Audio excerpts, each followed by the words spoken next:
Matatandaang nitong Sabado lamang September 14, na unang ibinahagi ni Doc Willie ang tungkol sa pagkakatuklas sa kanyang sakit na sarcoma cancer sa kanyang tiyan.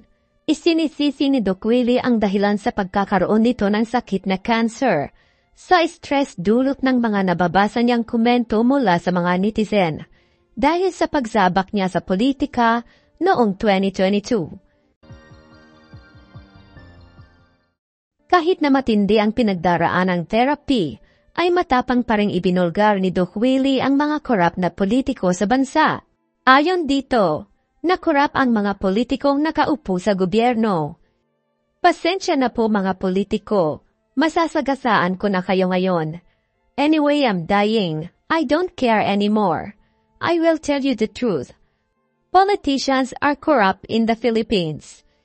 Ayon sa kanya, na ayaw na sana niyang gawin ang nasabing video, ngunit utang umano niya sa mga Pilipino ang magpakatotoo at maging tapat rito. Kahit nahihirapan ng magsalita, sinabi niya, mahal na mahal ko po kayong lahat, hindi niyo naiintindihan kung gaano ko kayo kamahal.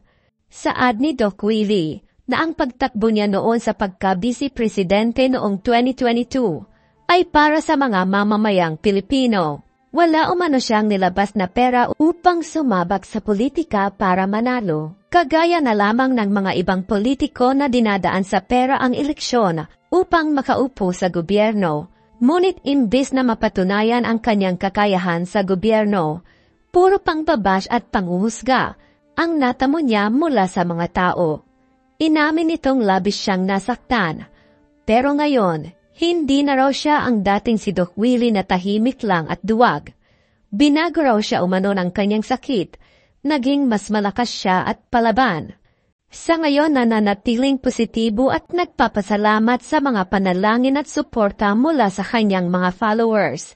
Mas pinahahalagahan niya umano ngayon ang bawat araw at oras kasama ang kanyang pamilya at mahal sa buhay.